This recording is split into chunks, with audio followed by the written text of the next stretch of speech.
Okay, good day and welcome to today's live.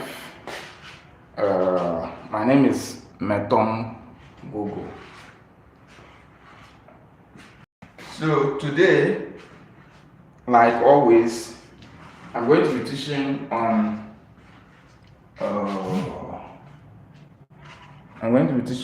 how to grow your business. Going to be teaching on how to grow your business. I'm going to be teaching you on how to grow your business. I'm sorry, I'm keeping my distance very well.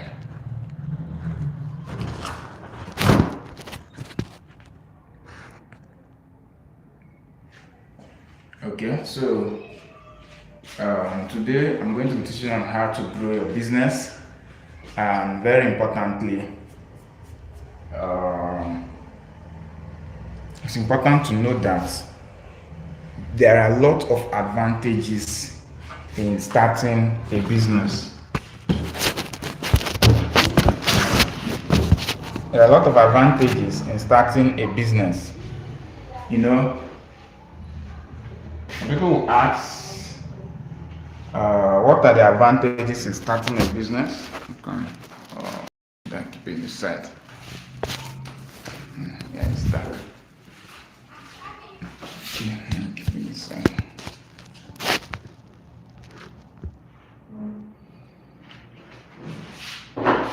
It's very important to start a business because it's like fulfilling a passion, fulfilling a dream. Starting a business is like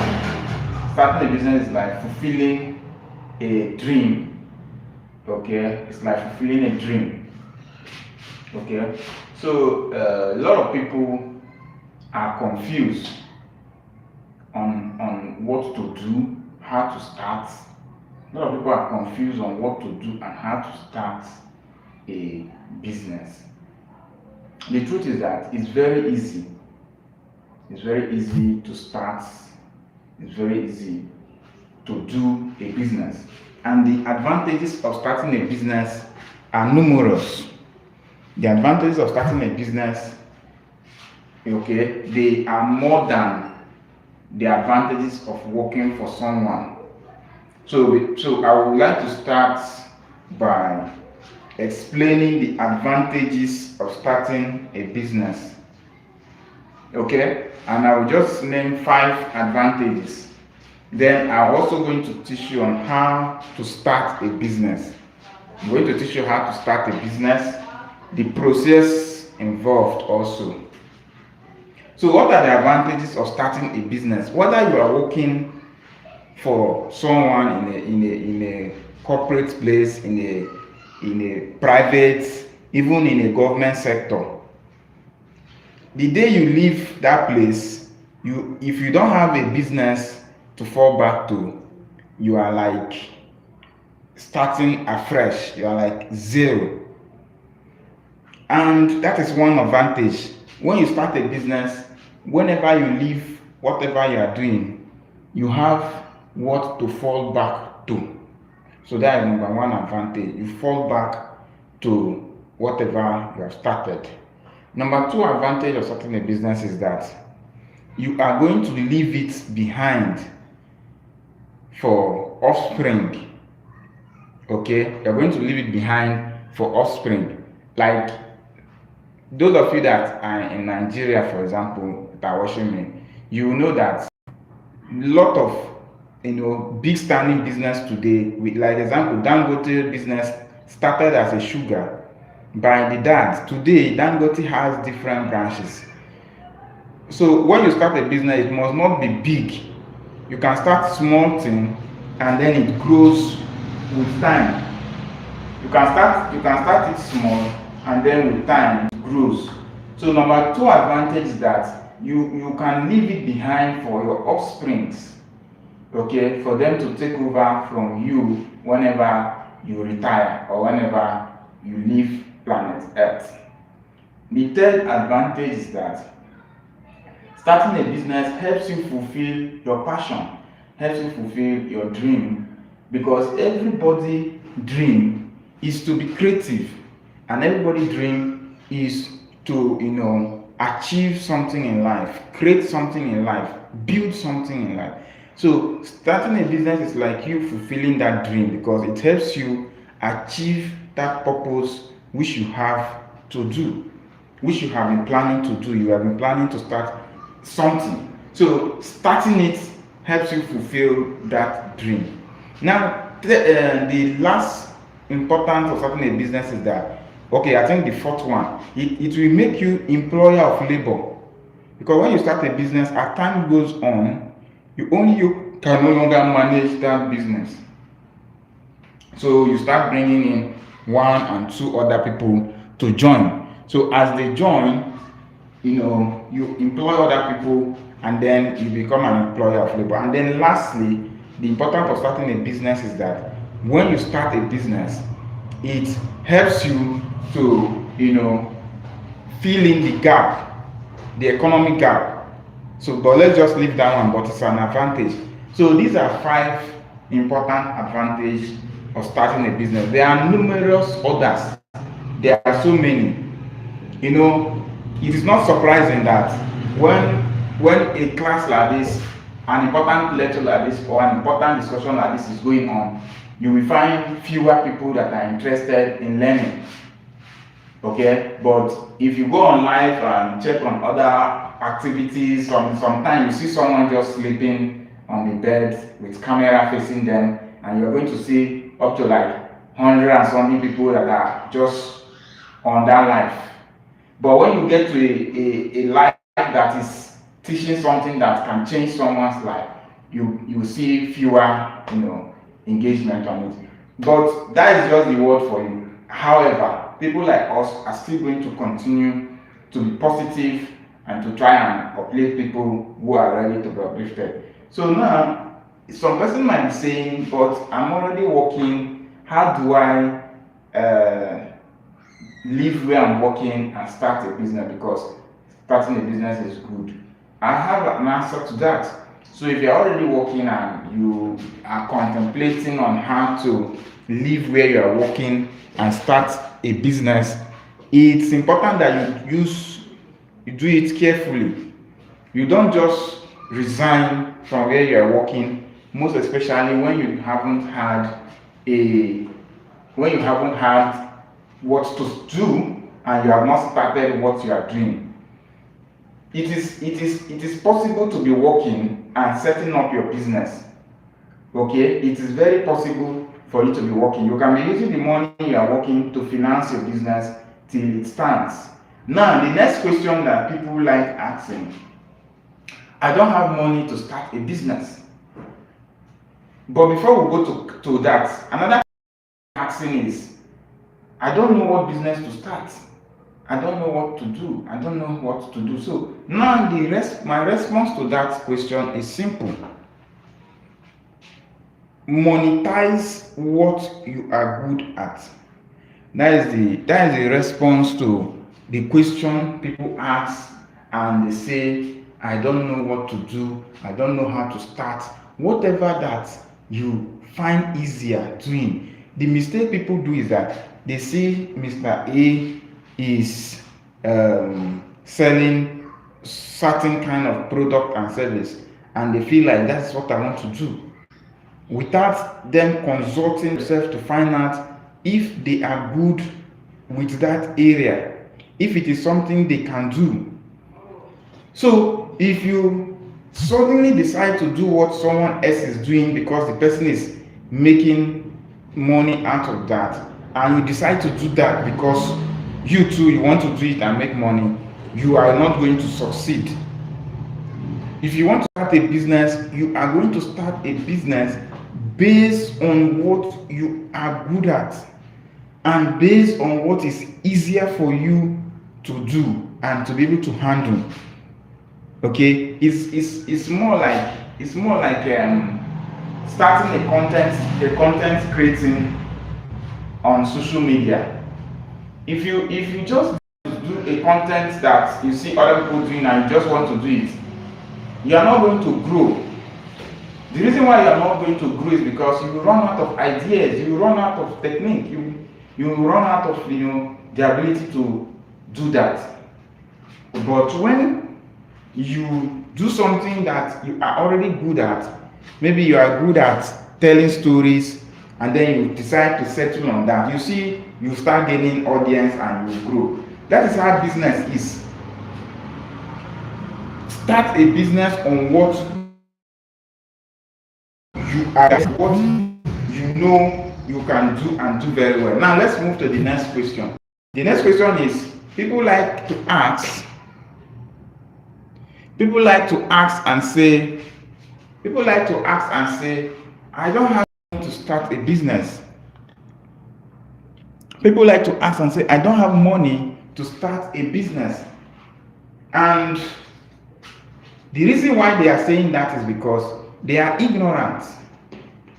They are ignorant because they don't know that you can start a business even without fund. And that is the simple truth. Now, there are two types of business. Actually three, but we are going to focus on two. One part requires capital, and depending on the amount of capital.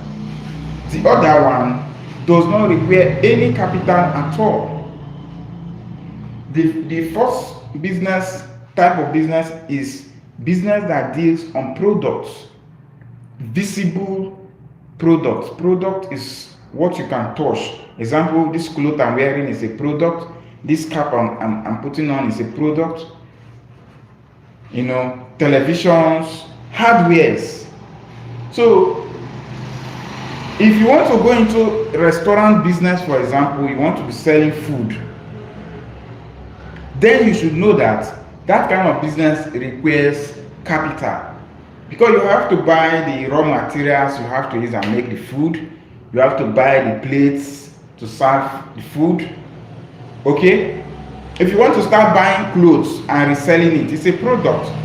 That's why I said product-based businesses requires fund, requires capital. So when someone says, I want to start a business but I don't have money to start, you should first of all consult yourself and ask yourself, what kind of business do I need to start? Then if you have answered the question that is product-based business, you are right. If you don't have money, then you have to seek for fund. Now, the other type of business that does not require fund at all is service-based business. When you render service to people, you don't need any capital to start. And there are so many types of service-based businesses today. Okay, some of this business requires you to just have the skill and the knowledge on how to run it. Okay, for example, now if you want to start a graphic design business, if you want to start a business that you are only going to, how will I put it? Services-based business. You want to be writing, you want to do freelancing, you want to do, online marketing, copywriting, and stuff like that. These are businesses that are service-based. And the funny thing is that you can actually grow such business into a big company. Let me shock you, listener. Amazon started merrily with little or no capital. What do? They simply, collect orders from people online, and then go to the dealer of that and send the product. The person pays, they use the money and buy the product, and then they deliver to the person. Does that business need money? It's the skill and the ideas. How about Facebook that we are all using today? Did they start with big money? Did they start with lots of money? No. This is just a service-based business that just needed a website where they exchange pictures and like pictures, and today it's a multi-billion-dollar organization. You get the point? So there is this misconception among the populace that service-based business are, stagnant, and that it doesn't grow, which is a very big misconception. I've just used Amazon, for example. They started by collecting orders where people pay and then they deliver the product to the person. Today it's an empire. I use Facebook, for example. Facebook is just a website where they exchange pictures via online, and then they like the pictures and then comment how they like the picture. Today it's a multi-billion-dollar organization. How about Google? So when someone thinks only product-based business, is business that is that has the fund, that's the blatant misconception. So now let's move on to the main discussion. In starting a business, you have to pass through some stages. We have the stage where you pass, which is known as the idea stage. The idea stage is where you make the decisive decision of what to do. You make a decisive decision on what to do. Okay? So if you do not have a clear answer on what to do, what business to do, it's impossible for you to make it. In starting a business, you have to answer the question, what do I want to do? Having known what you are good at, you have to answer the question, what do you want to do? Do you want to engage in product-based business? Do you want to engage in service-based business?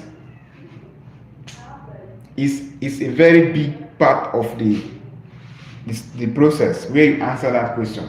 Having answered that question on what you want to do, you proceed to implementing it.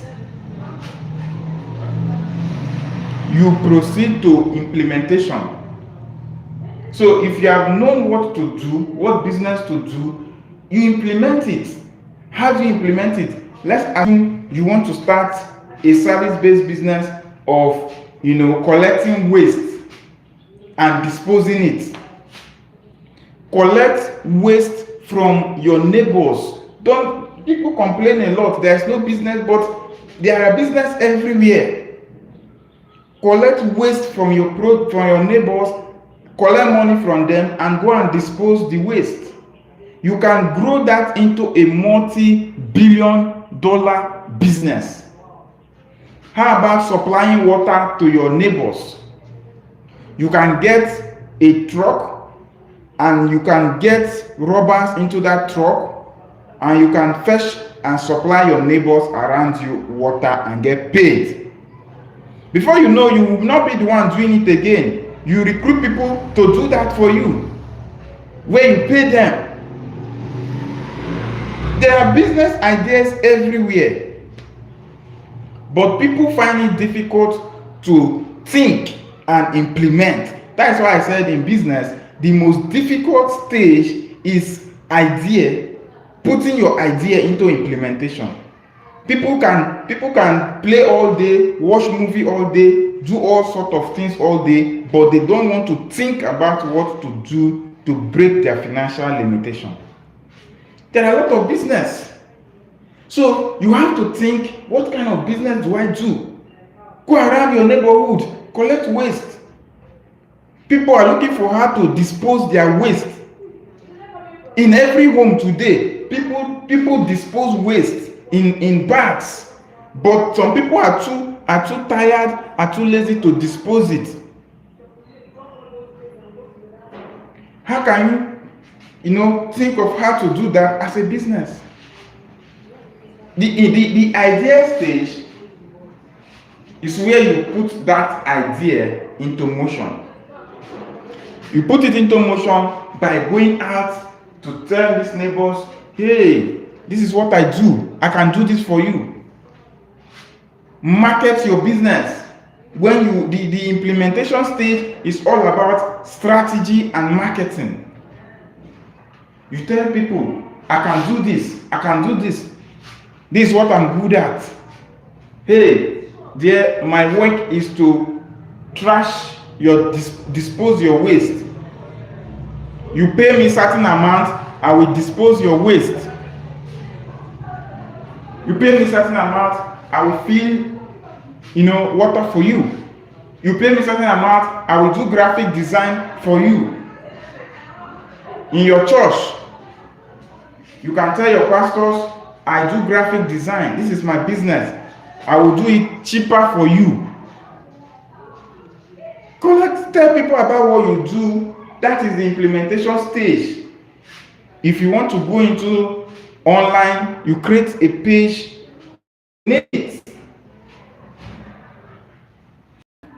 So there are lots of business, but people find it difficult to implement.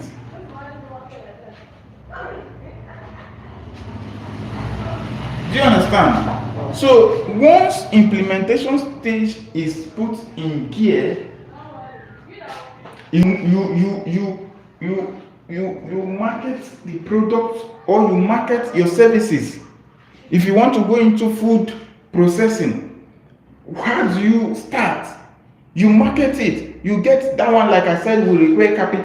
You get a place, okay, and then you start the process immediately. Implementation stage. After you have finally answered the question on what do I do, and you have gotten the idea, implement the idea. No wasting of time. Now, very importantly, while your business is going on, you need to put certain things in order. You keep telling people, okay,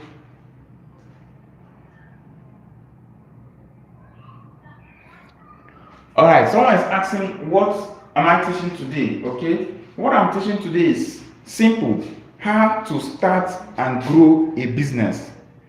How to start and grow a business. That is my topic today.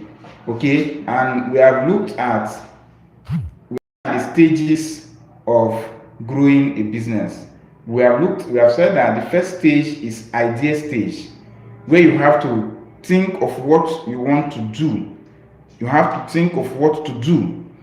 Then the next stage, like I said, is the implementation stage, where you implement what you have think about doing.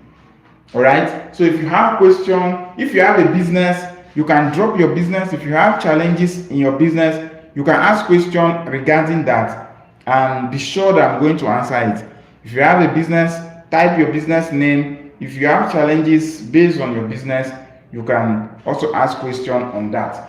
So, having gotten the idea, having implemented it, how do you sustain this business to grow? How do you sustain your business to grow? Number one thing you must do to sustain your business is consistency. Like the way you take your outside. Take your business very serious. Take your business very serious. The day it rains, go to work. Don't say because it is raining you are lazy and then you want to remain at home. No. Go to work when it's raining. Go to work when it is not raining. Take your business serious. Another area that I want to look at is, value. When we talk about value in business means, let's say for example, you are a food seller and you started a business by delivering food. You are giving value to people. The value you are giving must be consistent. People should not eat your food today and the food is nice, and then they eat it tomorrow, is tasting salty, and they eat it the next day, is too much of pepper. No. Now assume that Coca-Cola, you go and buy Coca-Cola and you drank it today and it tastes very nice, and you go the next day and you buy Coca-Cola and it's tasting bitter. Will you buy that Coca-Cola again? The answer is no. So as a business person, you have to put yourself in the shoes of your customers. You have to put yourself in the shoes of your clients. So how do you expect clients to keep coming to you when your value is not consistent? If you are into a graphic designing, you are into writing, whatever thing you are doing, the value you are giving must be consistent. That what he does is always better. People should not always be complaining about what you do. If people are always complaining about what you do, you can't retain clients. You only be getting new clients, and those new clients might, it's difficult to negotiate with new clients, but it's more easier to negotiate with an old client because he has done business with you, he likes the service you do, and you can even charge him higher. He is ready to stay with you. He knows what you do and he likes what you do. But when your value is unpredictable, there is no way you can retain older clients. So in business, in order to grow, you must be consistent. Your value must be top notch. Again, you must take customer service very important. You must take customer feedbacks very important. Some persons get angry when customers give them feedback based on what they do. If a customer is saying, please, you did not do this thing very well, please, I want you to do it. Some people take annoyance immediately. They are like, why are you disturbing me? Why are you disturbing me over this? I've done it for you, please use it like that. And sometimes they do this because they feel that what the clients pay them is too small. Some people do the practice of segregation. They segregate their clients. Those who are paying higher, they always attend to them faster and with good and kind manners. And those who are paying smaller money for a particular service, they give them attitude. Don't do that.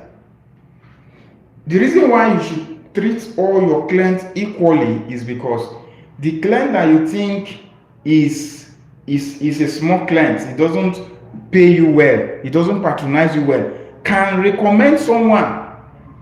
If you treat the person well, if you do his business well, and he's satisfied with what you do, he might be in presence of someone that is much richer than him or her and has more wealth than him or her that needs your service. And then the person might be saying, I want this, I want this, I want this. And he said, oh, I know someone that did this for me, he can do it for you. And then they recommend you to the person, and that person pays you much more higher than you can even imagine. So treat all your clients equally if you want your business to grow. Treat all your clients equally. And you must be able to multitask, especially for product-based business or business that has an office or a physical presence where people come in.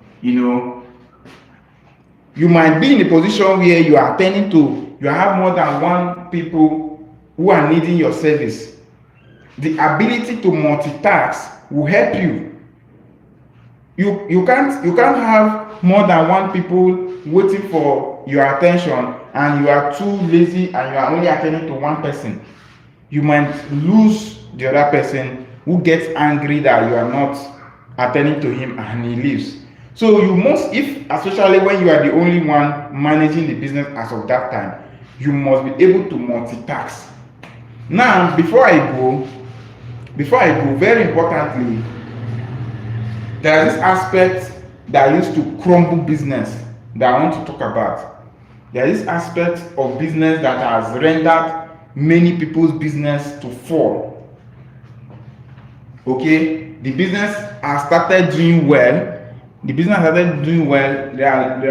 lot of money coming in, and then you want to expand your business. You want to bring in new people in. Some people make this big mistake. You want to employ new people into your business that is just growing. Some people make this mistake of going to bring in their friends, their family people, their relatives into the business.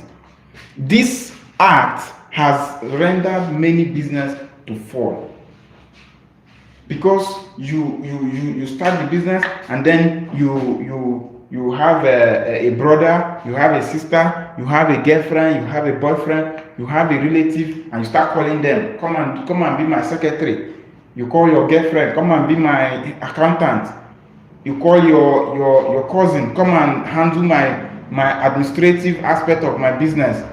That business is going to fall, and the reason why that business is going to fall is because those people you are bringing into the business does not share the same ideas with you, do not share the same passion with you, do not share the same love for that business as you do. Okay, so it's very important that you do not bring them in. They do not share the same ideas with you. They do not share the same mindset as you do.